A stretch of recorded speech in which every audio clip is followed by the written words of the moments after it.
Hi everyone, welcome back to Misinformation in Science and Society. Here to listen, not to judge.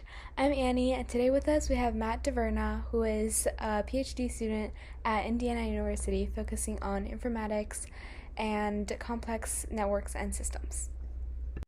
Hello. Hi, how are you? Hi, Annie. I'm good. How are you?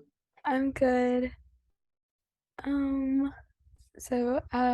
I guess I'll introduce myself and then you can. I'm Annie. I am a rising junior. I live in Illinois, and then I started this project because I noticed like a lot of misinformation, especially during COVID and like on social media and stuff. Um, and yeah, so could you please introduce yourself? Sure. Yeah. Well, first, thanks for asking me to do this. It's really cool that you're interested in this stuff. Obviously, I'm interested in stuff as well. My name is Matt DeVerna. I'm a current PhD student here at Indiana University. Um, and most of my research focuses on sort of this kind of stuff. So misinformation on social media, a lot of stuff about Twitter. Um, we've also been looking a little bit at sort of the relationship between misinformation and vaccine hesitancy, specifically about COVID-19.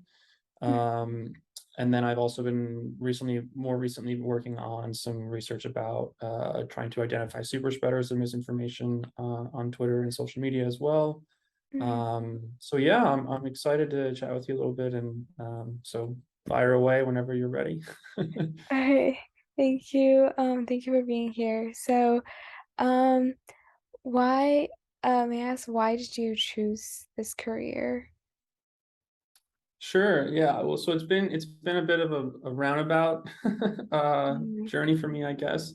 My first my undergraduate degree was in marketing, actually, and mm, sort of at the end of that, I realized that sort of what I was interested more in was sort of how people think about the world, and sort of make sense of the world around them. And then I worked in the sort of marketing media industry for a few years, mm, and then eventually found my way back into academia.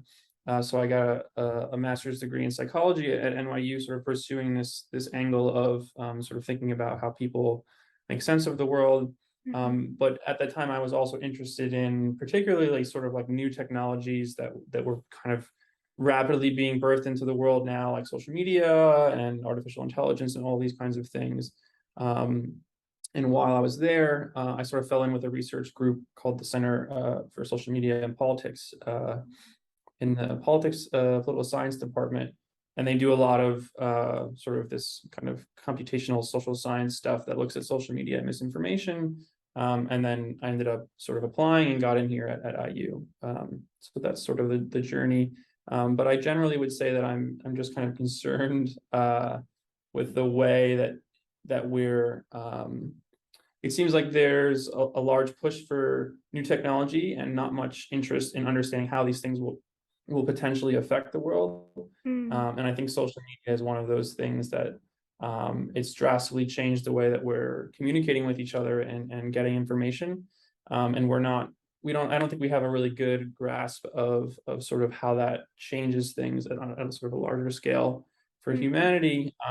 And for me, it's kind of exciting to try and answer some of those questions because it's such a new area of research. mm. Why do you think that truth is like so important? And in addition to like social media, why do you think misinformation is like such a big issue like right now? Sure. Big questions. I think the truth is sort of at the fundamental.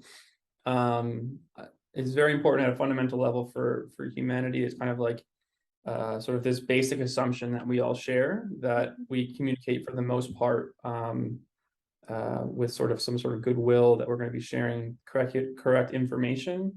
And I think when those kinds of assumptions are no longer valid, uh, it sort of makes everything difficult.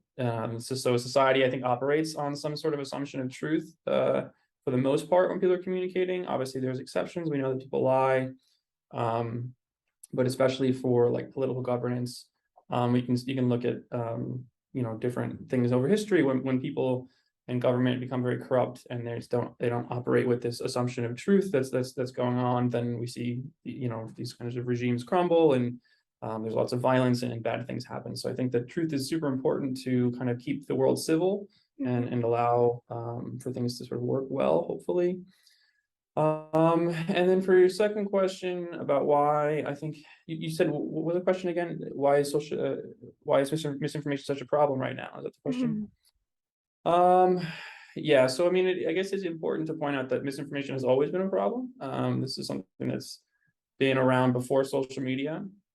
For many years, it's been used in sort of like, covert information warfare during wartime and stuff. So it's not super new. But what a lot of people think is different now is sort of the speed at which misinformation can travel. And also, if you think about the design of these platforms, they have these algorithms that are built to sort of maximize engagement. And a lot of the times, the information that's really engaging is stuff that isn't true, or sort of spins the truth in sort of a slightly incorrect way, or sort of politically leaning one way or the other kind of way, Mhm. um, which sort of twists the truth a little bit. So what some people think now is that social media is sort of making this problem worse. So some misinformation has existed for a while, but these new platforms, which are not really optimized for truth, they're optimized for engagement and for connecting people to engage with each other. It sort of speeds up or hypes up this bad information. And I don't know if you're familiar, but there was a bunch of articles that came out about Facebook in particular from the Washington Post that sort of mentioned that they sort of seem to be optimizing the platform for all the wrong things, which is sort of driving this bad content around Mhm. at a faster rate than it would have otherwise. Mhm. I see. So, um, what do you think is the worst type of misinformation? Like about what? That's a good question. I think the first thing that comes to mind is sort of like politically divisive information, I guess, Mm, because of kind of the things that we were talking about before. That in order for sort of civil society to exist, we need to sort of agree on the sort of the basics of how the systems are working. mm, But also there's some other misinformation that's sort of has been very problematic about sort of like a bit more basic level. So sort of things that are pushing kind of like racial misinformation or racial stereotypes. There's been instances in the world where people have been using social media to sort of foster genocide in for example Myanmar. So it kind of really varies, right? So you can think about it. One way that I think about it, I guess, is um, what's the kind of like worst kind of information that you can spread in the world, and that's mhm, sort of like misinformation can be used for that. So all of the worst things that you can think of, misinformation can be weaponized by bad actors to push that information into the world and potentially manipulate people. I think the problem also is that, like, because human beings are sort of designed to make these causal connections about how the world works. If someone presents them with an incorrect version of how the world works that sort of fits the way that maybe they have some sort of misguided belief already, then this is how they make sense of the world that around them. So if misinformation fits into that, and it sort of riles them up in a way that makes them angry, then it mhm, might sort of drive them to act in a real world. So I think there's lots of really bad misinformation that can happen, but the things that are kind of at the core, or what I was saying before, like political misinformation or stuff that might sort of drive people to do violence, I guess. mhm. That's a good point. So circling back to the Twitter stuff, I also saw like on your website about that super spreaders thing a little bit. So could you talk more about that and like how and why you started doing it or came up with the idea and like what do you actually like do? So that. Sure, yeah. So the Super Spreaders project has come out of a number of there was a number of sort of like high profile research articles that came out in the last maybe like 5 or 6 years, Mm-hmm. which were sort of focusing on different topics. For example, how misinformation was involved in the 2016 election, and other things as well. And essentially, while they were focusing on different topics, they were also sort of at some point in their research article mentioned that there was this really high concentration. So like a very small number of users were responsible for spreading a very large proportion of misinformation. Mm-hmm. Um, so they had shown some evidence for this, but they didn't really sort of like quantifiably test it in a really rigorous way. They were looking at like a different problem, Mm-hmm. and they sort of mentioned this kind of as an anecdotal thing that they found. So what we wanted to do was to sort of like rigorously look at this problem and look at specifically this problem. Um, and the general idea for the project was to see, if we can use a number of different like quantitative metrics that we can gather some data from Twitter on different accounts and different tweets and stuff, and essentially see if we can use these metrics to predict which accounts would be super spreaders of misinformation in the following months. And actually, we just sort of finished writing the paper, and we're going to be submitting it for. I submitted it for peer review today, actually. Um, and we found, so we found a bunch of accounts, and then we also went through and sort of we sort of like manually reviewed them and characterized them. So we found that Mm-hmm. most of these accounts were sort of political in nature. A lot of them were actually verified by Twitter, Oh. which is kind of concerning.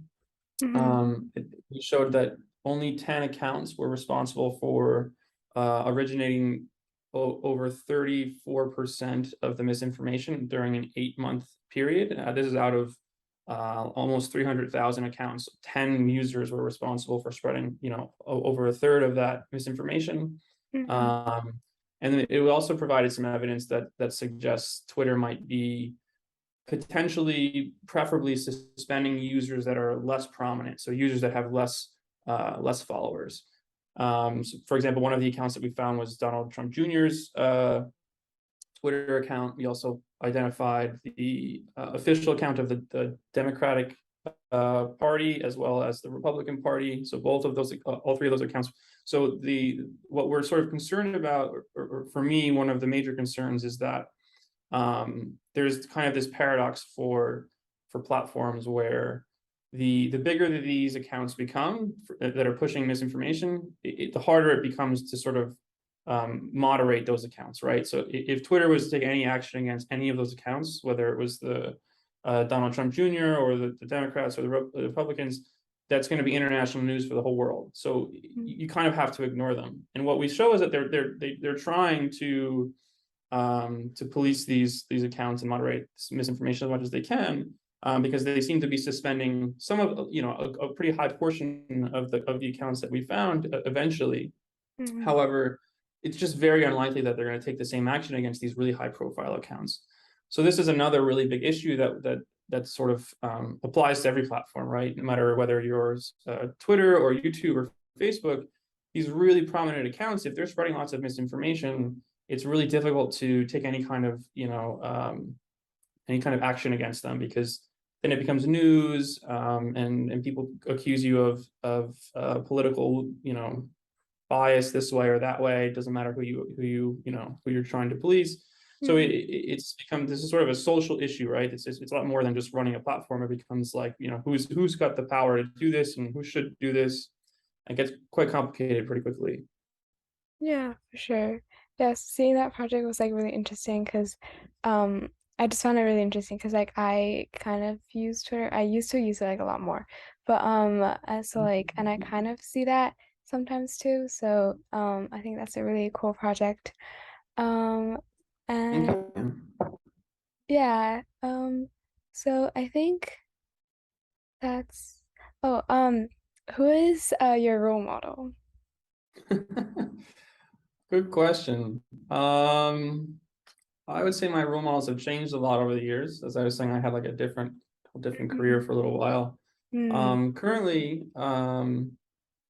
a major role model of mine is my PhD advisor. So I consider him my mentor. His name is Filippo Menzer. He's like I consider him a very big deal here at IU, and he's been a really influential researcher in this area of research, social media, misinformation, manipulation, that kind of thing. So I look up to him a lot, and he's really helpful and has been guiding me a lot in my research. So he's sort of like I would say like a researcher role model. Um, but on like a personal level, I would say my dad is who's now passed away a number of years ago, but he was a great dad, and yeah, I would consider him a role model for like the kind of family dynamics that he helped foster in my life growing up. So that's a sort of a Mhm. separate kind of role model. Yeah, for sure. So I think that would be all my questions. So just to like close this up, um, do you have any advice for people, especially teens, about like information or just like anything, really? Sure. Well, I have a lot of advice, I guess. I'll try to make it short, though. I would say one of the things that I think is really good advice, and it seems like maybe you're doing this right now, which is really good, is to sort of think about uh, think about like who you want to become and what kind of person you want to be in the world. Mm-hmm. Um, because I think that I kind of put that off for a little while, which is fine and it's okay, but eventually you have to have a job and do something, and you want to have a job that you think is valuable and useful way to spend your time. I think that there's this uh, common thing people say is like try to find something that you're passionate about, which I don't think is bad advice, but I think people often forget that the things that they're passionate about really change, right? Whatever you're passionate about right now, you probably weren't super passionate about a few years ago, but Yeah. your values tend to last a lot longer. So if you think that you're doing something, if you try to say go to school for something that you think is valuable, it's Mm-hmm. much more likely, in my opinion, that you'll be happy doing that. And even on the days when it's not fun, because no job is fun every day. So if you sort of think about your trajectory in life and aim for something that doing something that you think is valuable, I think that that can be a really good piece of advice Mm-hmm. that I came across a while back that has been valuable for me. And then in terms of like information and misinformation and social media, I think a really important thing to remember is that like the platforms are not designed for like good civic qualities, right? Like we were saying this before, that platforms are not designed to give you good information at all. They don't really, I mean, it's now becoming a metric that they have to consider, Mm-hmm. but really the number one thing that they're trying to do is get you to stay on the platform longer, to click on lots of things, because those are numbers that they can give to advertising companies, which are then sold and monetized. Mm-hmm. So the major thing is to remember that and to sort of like slow down essentially, because there's a lot of research now that's coming out which shows that be well, the sort of psychological theories behind it are that um, you're sort of moving too quickly on the platform, and people aren't really thinking about sort of like the accuracy of information. They're just like, oh, this is kind of interesting, or like this is interesting if it's true, and then they retweet it, and then like everybody does that, and now it reaches 20,000 people, and it's not true. So if you sort of slow down and think about these things, I think that that can be helpful. And you guys as a sort of younger generation are a lot more media literate and are growing up with this sort of social issue plastered on CNN and whatever every day. So hopefully it's a little bit more salient. Anything else? I don't know. I think learning to code is really good. So Mm-hmm. I would suggest everybody learn how to code. I'm sure, no matter what you're into, you'll find something that you can do on a computer that you'll be excited to do. Mm-hmm. And those are valuable skills. So I'll stop there. All right. Yeah, those were actually really good advice. Thank you. Um, so yeah, I think that would be it. Thank you so much for doing this. I had a lot of fun. Of course. Oh, and congrats on finishing your paper. That's really cool. Thank you. I appreciate it. It was a lot of work. Yeah, I would If imagine. Hmm. if I could ask you, I'm curious how you got into doing this, and I'm also curious how you came across me and how you found me. I'm sort of just getting started out, so Oh, I'm yeah. curious how that all happened. Um, I think, I mean, I started this just like after noticing a lot of misinformation, and then I think I found you. I would have to look, but it's probably because I don't know. Because I live in Illinois and like Indiana is like close by. So I probably found you through something like that. Also like just like looking up like information or like people that like focus on that kind of. I will get back to you on that. But yeah. Okay. Yeah. All right. Well, thanks. This has been fun. Mm-hmm. I'm glad. Thank you. All right. Oops. Um, All right. have a great rest of your day. Bye. You too. Bye.